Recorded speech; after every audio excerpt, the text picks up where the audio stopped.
Hello everyone, this is Serious Trivia, and welcome to the Ogre Kingdom's unit roster overview.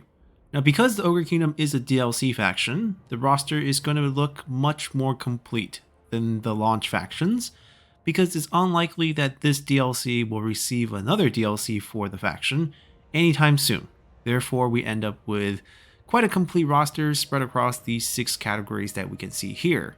And getting things started, we have the Gnoblars, which is the Ogre Kingdom's lone infantry unit at 200 cost. Now there's going to be 160 of these little guys within one retinue, and they're going to have very little mass of 90 points. The health is pretty good overall, but spread across this many unit, obviously per unit health is going to be much lower, but that's fine. Their job is to be your meat shield, to be your cheap unit, with expendable trait to not affect the leadership of other nearby units, assuming they're not also expendable. And looking at their stats, 15 armor, 45 leadership, very low, 35 speed, which is actually on the slow end of things for the Ogre Kingdom, as ogres are big, but not slow. 18 points of melee attack, 26 points of melee defense, which kind of tells you that their job is really just to tank up damage for your roster, and sometime maybe to sacrifice into enemy range to buy time for your ogres to close the gap and charge into those units. Weapon strength of 21, with most of it being base damage, 17-4, which actually isn't that terrible for a unit this cheap. Charge bonus is almost 0 at 6 points, and ability wise they can hide in forests and they're expendable. Then at 450 cost, we have the Missile Infantry variant of the Gnobnars with the Gnoblar Trapper. These are going to be the lone Missile Infantry unit for the Ogre Kingdom roster as well. Everyone else is a large unit. 160 again, 90 mass, no difference there. Still the 8,000 plus health, which is pretty good. And they're once again expendable, but they gain stock as well as a hybrid weapon. In this case, they have a missile attack that has only 70 range. And the damage is not very high either. It's 10-2, 12 points damage split across base and armor piercing, with a very fast reload time of 7.2. Only 10 ammo, so that's not the key usage. It helps, but they're still your frontline meat shield unit. They just have sort of a sneaky vibe to them with the stock ability. And they also have a trap ability that can be used once to be thrown onto the ground to kind of affect units by reducing their speed, reducing their charge speed, as well as charge bonus, plus very little damage. Overall, these are just going to be a different variety of Gnoblars you could use. I think these are quite pricey compared to the other variant at 450, which is still super cheap, I understand, but 200 for the Gnoblars is super cheap. Their melee stats almost identical to the Gnoblar, 1545, 1826, and the same 21 points of damage. They just have the added range component and the trap, which I guess if you could put to good use, combining with their stock capabilities, having a few of them in your army can definitely help. But overall, they're still going to be sacrificed as sort of the expendable unit. They do have Vanguard deployment, which means you can actually sneak them behind enemies on certain maps. And with stock, maybe you can get some sneaky attack. But even if they do get engaged, they're not going to do very much with 18 melee attack, but still a nice unit to consider. Now for the bulk of the Ogre roster, we have our Monster and Beast, basically monstrous infantry since all ogres are monstrous. And we start out with the Ogre Bulls. These are going to have 24 per retinue with 1,500 mass. Ogres are big, and in campaign, they can get more massive using different mechanics, whether it's faction effect or eating meat pre-battle. In terms of health, close to 8,000, split across 24, definitely very tanky per unit because of that. 30 points of armor, it's on the low end, but it's definitely better than Gnoblars we saw. 60 points of leadership, which I consider to be average, slightly above average maybe. And they're fast, like I said. Ogres are big, but they're not slow. 54 speed, 28 melee attack, 26 melee defense, nothing to mail home about, pretty on the low end here, but they're cheap, only 500 costs for these units here. 90 points of weapon strength. Obviously the number looks big because we only have 24 guys dishing out damage. 59 base, 31 armor piercing, and we have a big charge bonus of 44. this is going to be an important part of the Ogre playstyle because most Ogre units are going to end up having something called Ogre Charge, which means even if we're charging against a braced defender, we will only lose half of our charge bonus.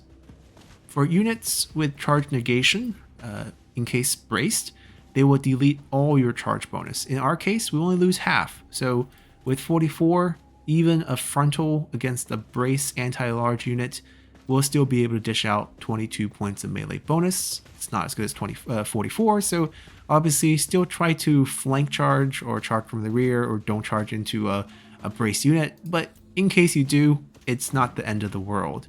We also have Wall Breaker, which allow ogres to destroy walls in melee. This is useful for siege battles, and they're all considered siege attacker because of it. Ogres will cause fear, and we have Hide on top of that. So that's going to be our basic Ogre Bulls. Then switching things up a bit, we actually have a monster here in the Sabretusk Pack. It's a war beast, they're very fast, and they rampage. So there's 32 of them per retinue here, and their mass is only 450. I say only because all the ogres are very massive. Health around 6k. On the low end, these are going to be your fragile sort of light cavalry replacement in terms of beast. 30 points of armor, which is actually surprising given that they don't really wear much except for more tusk. 48 points of leadership, once again on the low end. 95 speed, very fast, good at chasing down routed unit, which works well with the army abilities for the Ogre Kingdom because they require you to gain kills on units that are routed or shattered. So using a unit like the Sabretusk Pack for that purpose is definitely very good. Focus on attack, 38 points of melee attack here, 28 on melee defense, and in terms of weapon strength, most of it's going to be base damage, but the armor piercing side is not too bad, 45, 25. Charge bonus of 36. In terms of abilities, we will rampage. So these units, if they do get hurt, they're beast, they're not going to listen to us, and they will just keep attacking whomever is closest.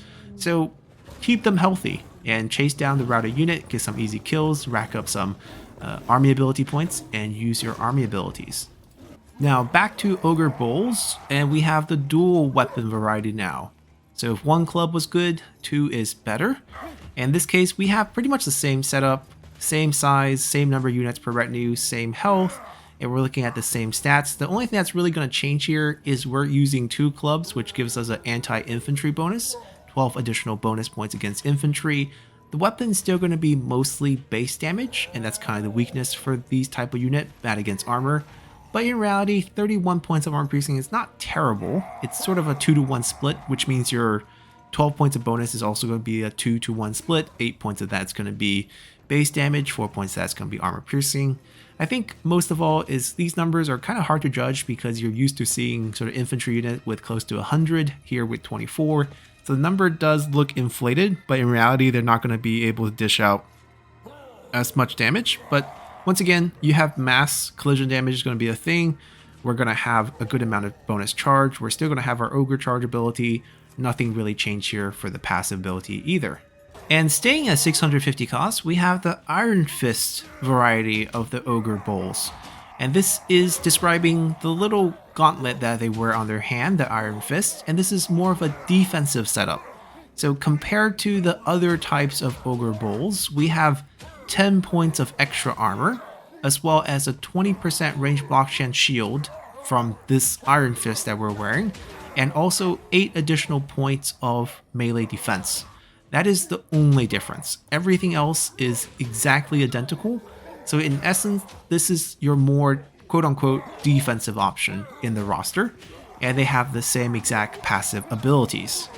Then jumping all the way up to 1100 cost, we now have what's called the Irongut. And these units are going to be heavily armored, as well as having only 16 per retinue compared to the 24 that we seen earlier.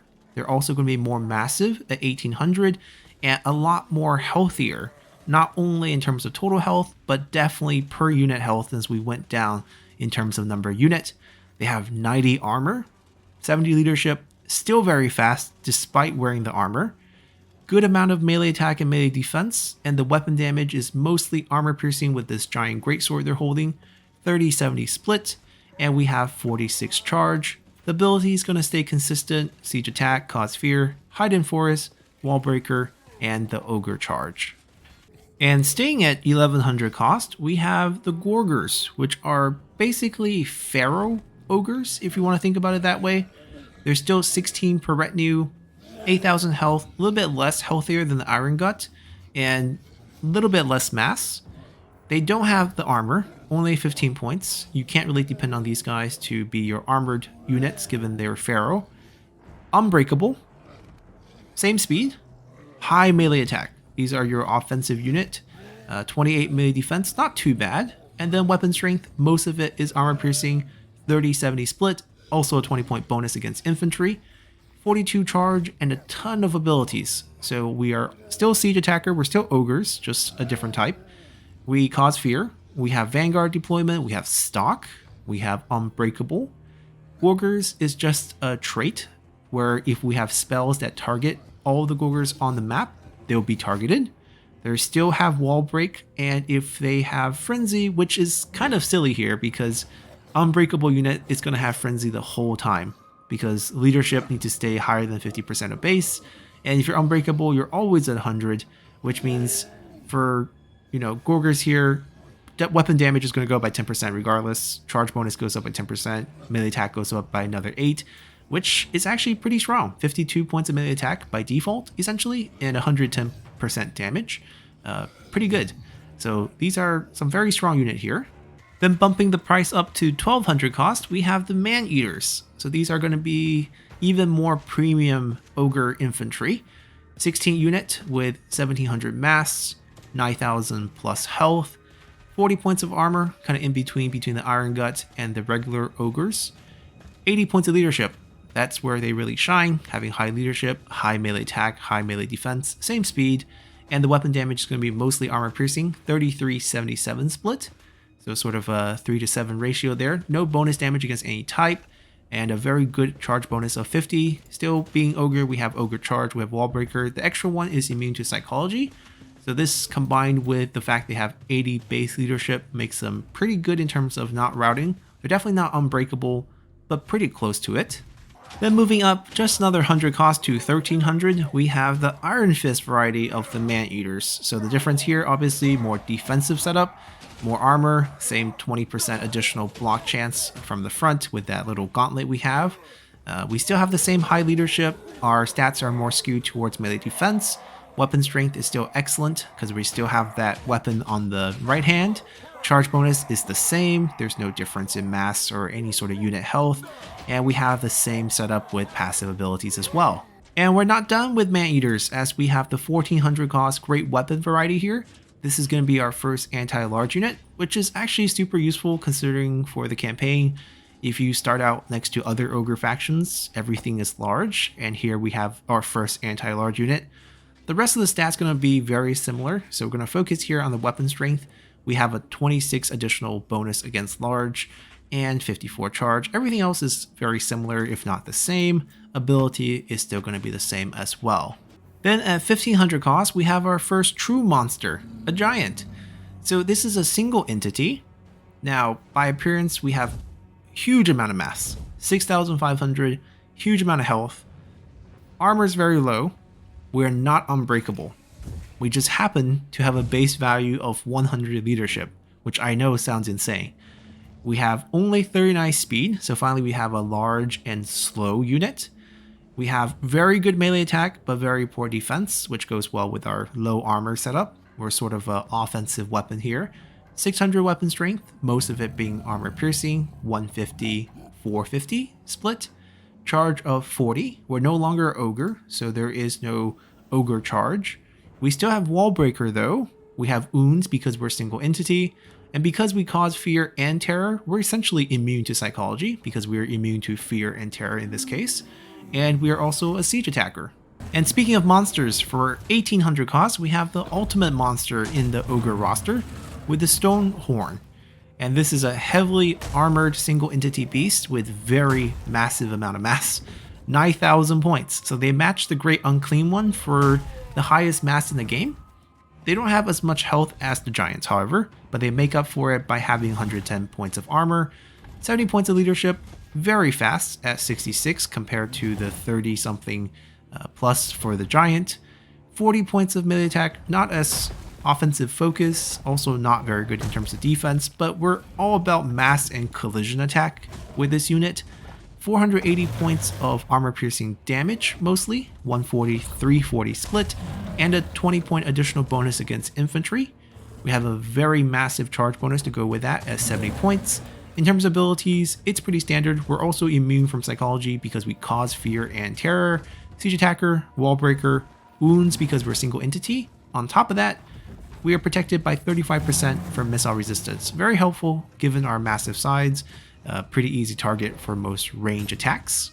Switching things up to Missile Monster and Beast, we start out with the Leadbelchers at 1,000 costs. These are basically Ogre Bulls holding a Leadbelcher or a cannon here. And looking at the basic stats here, we do have some armor on the unit, 16 per retinue, 1,500 mass, not very massive, not very healthy either, only around 5k health on the low end, but we did get a bit of armor. We have 60 points of leadership, which I would consider average. 42 speed, a little bit slower holding these cannons, and we're not really about our melee capabilities here.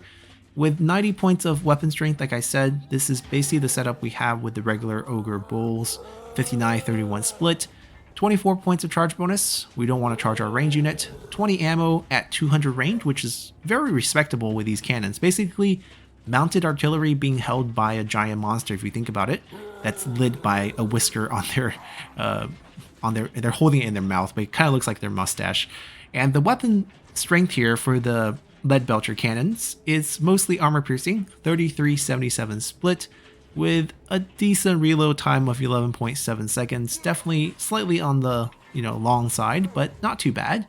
Ability wise, still the standard ogre, so ogre charge, wall breaker, hide, cause fear, and also a siege attacker. And if you thought we were done with Maneaters with 3 different varieties, you would be wrong, as at 1400 cost, we have the ogre pistol variety of the Maneaters, which surprisingly does not have any models with the eye patch, even though most of the other melee Maneaters have an eye patch, so unfortunately they cannot complete the pirate look. However, we do have the added capability of holding this big pistol, 140 range, 16 points of ammo, and the weapon strength here is going to be mostly armor piercing again, 38-96, pretty good. Reload time not bad either, 9.9 seconds. We're not going to go over the rest because the rest is pretty much the same as Maneaters, and they have the same mass, same amount of health, and ability is pretty much the same, except we can fire whilst moving. So that's actually very interesting because we can still charge them like a Maneater. We still have very good charge, we still have very good weapon damage from that saber we're holding, and melee capabilities are still very solid. So you can run these units up to enemies, charge like normal, and fire off your pistol as you charge dish damage. So this is actually a very flexible hybrid unit for the Ogre roster. And lastly, the most expensive unit in the Ogre Kingdom roster is going to be the 2100 cost Stonehorn with the Harpoon launcher. So this is not the final unit, but this is the final missile unit here. And they're very similar to the regular Stonehorn, except for now we have this Harpoon mounted on top that we can use as a range weapon. That's going to have your 250 range, which is not super long. This isn't a siege weapon by any means. This is not an artillery unit. We have 22 ammo. It just adds a nice component here with 110 base plus 340 armor piercing. The reload's not bad either, 10.8 seconds. Of course, the rest is still the same. We're still focused on charging with 9,000 mass. There's still collision damage, and the health and the stats can be exactly the same as the regular Stonehorn. In terms of abilities, we also can fire whilst moving. So both of these range Maneater plus the Stonehorn variety with a Harpoon launcher are very good at doing their regular job on top of having this range component that you can use to kite or to fire as you're charging as added damage. You still have the same 35% missile resistance. You kind of need it given how massive you are. Very easy to get hit by enemy range fire. So that's going to be our range missile units for the Ogre roster. And if Ogres are not big enough for you, they can also be mounted on top of these Mournfangs, as we start out with the Mournfang Cavalry at 1200 cost. So on top, we still have an Ogre Bull, but the weapon definitely improved here with the mount, and we're mostly armor piercing damage now, 3684. There is only 12 per retinue here, but the mass does go up to 3500. Health goes down a little bit, but per unit health stays relatively close. These are considered heavily armored, mostly from the beast, I assume. 90 point here, 60 leadership, pretty average, good speed of 75, not top end by any means, considering these beasts have a poor job of mounted by a giant ogre, but still respectable. Compared to most heavy cavalry, they're still on the fast end, especially since they have the mass of a heavy cavalry. Melee attack is decent, 36, melee defense kind of poor at 30. We already talked about the weapon damage here, and the charge bonus is good, 68. But unfortunately, this is no longer an ogre charge, this is the Mournfang charge, so we don't have the ogre charge bonus, so if you do charge front and center into a braced charge negation spear unit, you're not going to get any charge bonus, so be careful here. Use your speed to make sure you're flanking. You have wall breaker still, hide, cause fear, and siege attacker. And jumping up by 200 cost, at 1400 cost, we have the Iron Fist variety of the Mournfang Cavalry. And now we have the Gauntlet, and as with all Iron Fist varieties, we're adding defensive capability, and that is the only difference. It's always 10 points extra armor, same 20% range block shield, and 8 points additional melee defense. That's the only difference. We have the same mass, same number of units, same health, same setup everywhere, same damage, charge bonus, everything's the same. And speaking of more of the same, at 1450 cost, we have the great weapon variety of the Mournfang Cavalry. Compared to the regular Mournfang, everything once again is the same. The only difference is this 30 point additional bonus against large. So we have a mounted anti-large unit. This is the second anti-large unit, as this is the second great weapon unit we have in the Ogre roster. So that does give them some value, but overall very similar to the basic Mournfang Cavalry, as everything is the same, including the abilities. Then moving up to 1800 cost, we have a different type of mount in the Crushers, and this by default comes with the Iron Fist variety. So it's going to be a more defensive beast. We still have 12 unit. The mass goes up a little bit to 3700. The health goes up to almost 9k. So these are definitely tankier, more defensive unit, especially with the Iron Fist, which means we get that same 20% range block chance, a 10 point bonus for the Iron Fist here, but we're still at 130, very heavily armored. Good leadership of 70, good speed of 75, no sacrifice there. Offensively speaking, not bad. 44 points of melee attack, 38 points of melee defense. 8 points of that is from the Iron Fist itself, as we have to clarify. 130 points here. It's a similar setup, a little bit heavily damaged compared to the Mournfangs earlier, about 10 points. Still mostly armor piercing, 3991. Charge bonus goes up to 80, and the rest is the same. Still not ogre charging, still just the beast, the Crushers charging down below. Wall breaker, hide, cause fear, and siege attacker. And if we have the Iron Fist, of course we'll have the great weapon as well, and these are going to cost 1900, and we're going to move up to about the same stats. So everything similar. Erase the Iron Fist stats, so no shield, minus 10 armor, minus 8 melee defense, and now we're using a great weapon, so add 30 points of bonus against large. Everything works out perfectly according to math, same everything else. But that's not it, because the Ogre Kingdom still have artilleries, and this is actually where the fun start. We start out with the Gnoblar Scraplauncher, and this is a single entity rocket launcher here, launching scraps for only 900 cost. Very, very cheap. So this is an anti-infantry unit. It also has the capability of colliding and using it as sort of a chariot. It's actually quite mobile, and that's going to be sort of a calling card for the Ogre Kingdom artillery. They're going to be cheap, they're going to be mobile, and they're going to dish out damage. So we have 80 armor, we have 60 leadership, that's on the low end. In terms of mass, we have 4,500 mass, and if you're curious what it looks like from behind, we have like Gnoblars setting up the scraps to be launched with this chariot here, or catapult. And we're looking at a good amount of armor, a decent leadership here, good speed as we mentioned. Melee wise, not good, right? Melee attack's only 26, melee defense only 16, but we're all about collision if we do get up close. Obviously, we want to keep our range pretty far, given that we are a catapult. But if we do get close, we have an anti-infantry bonus of 20 points. Most of our damage is going to be armor piercing. And we have a decent charge bonus of 48. We have 18 ammo on board at a range of 420. Very respectable range.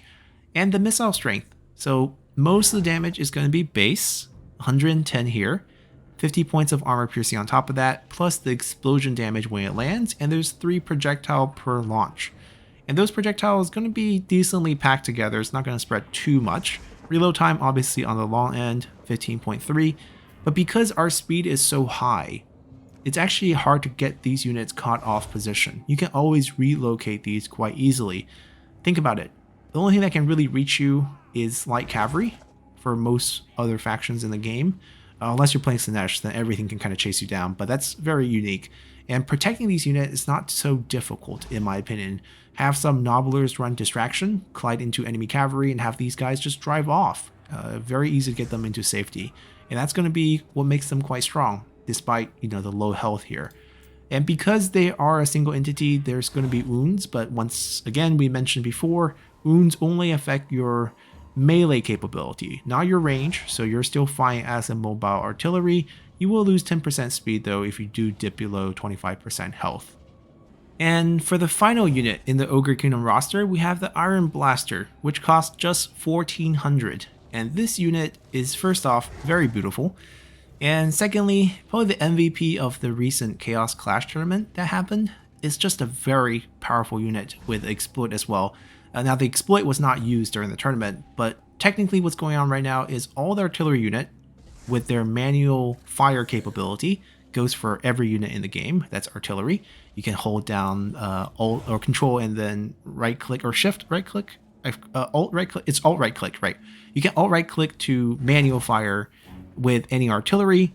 And what is happening is if you let the game auto fire with fire well and immediately manual fire, you can bypass the reload animation. So basically reload time becomes 0 and you get 2 shots in one. And then there's 1 reload for the regular shot and you can immediately manual fire again.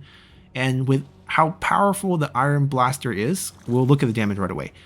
84, 336. But there's 5 of these projectiles that come out of it per shot. So imagine it being 10 because you can, reload it instantly with the manual fire.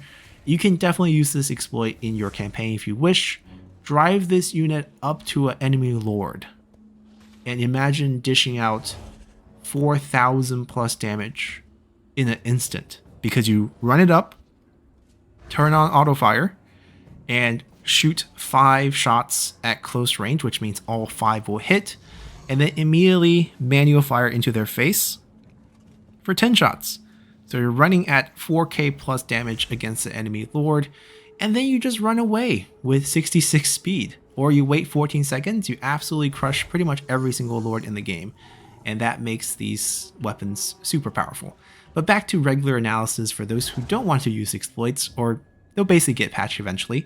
We have a single entity unit, 4,500 mass, good amount of health, makes them very hard to get rid of. That's why they were so good in multiplayer for the tournament. Even if you get a cavalry unit on top of them, you're not going to kill them. 90 points of armor, leadership is slightly average, but once again, great speed. We already saw the mass, which means good collision damage. The melee attack, melee defense, not great. But weapon strength is okay, 45, 115 with a bonus against infantry again, and then charge bonus of 48, very respectable. Ammo of 20, and each of that ammo is going to carry 5 projectiles, we mentioned. 380 range, not as high, but because of the mobility, it's not going to impact us too much. Missile strength, we mentioned, just ridiculously high, especially if you can fire 2 shots with half the reload time, basically. In terms of abilities, same as the Scraplauncher, Siege Attacker, causes fear, and has wound. So that's going to do it for the entire Ogre Kingdom roster, and it contains a lot of unit, but most of them are ogres, and they're going to be monstrous infantry with different variety of weapons. So on paper, they might look a bit bland, and you can say all the units are a little bit expensive for the ogres, because compared to regular infantry for other factions, it does get pricey. But the thing is, you have a lot of specialty units, whether it's Gnoblars, whether it's these siege artilleries, and they're actually super cheap. For this siege weapons, only 1400 costs, as I mentioned, and that makes up for a lot of the roster quote-unquote weakness. You know, you're large, so you're weak against anti-large spam, or you're weak against a lot of missile fire, but you can outplay a lot of that. So we have the Ogre charge mechanic to get rid of some of the charge negation that you have to deal with. We have very good speed on the Ogre, so they're big but they're not slow, so you can maneuver in close range pretty easily. And for a lot of range-heavy armies, you can throw in those Gnoblars first to absorb the fire well. Considering if we're playing campaign, it's pretty easy to get the AI to target you. And you supplement it with other things like artillery that's super powerful and super cheap, relatively speaking, because this is one of the cheaper units in the roster and happens to be one of the stronger units. So overall, pretty solid roster, as expected, because this, once again, is a DLC roster. It's going to come out a bit more complete compared to the launch factions, since those will definitely be getting DLCs first to shore up some of the holes in the roster, as we can kind of sense with some of the limitations for certain factions. And sometimes that's kind of specialty by design, but obviously there's needs for unit. Like for example, Grand Cathay really need a cheap flyer and some monstrous infantry, so hopefully we'll get a DLC to kind of fill out those needs. And that's going to do it for our unit roster overview. For all of the launch factions, we have covered them all. Hopefully you have enjoyed these guides. Now I know many of you have requested to see Lords and Heroes as well, and I will be doing separate guides for those, as I want to go a little bit deeper and not use too much of my time during the embargo to talk about each of them, because you can talk forever about each of them with different builds and what use you want to have, as I'm more of a campaign player. So looking at the custom stats just for multiplayer is not really my thing. But anyhow, look out for those guides in the future on the channel. And of course, if we have DLCs with new added unit in the future, we'll bring back unit roster overviews. So I'll see you guys then. Bye.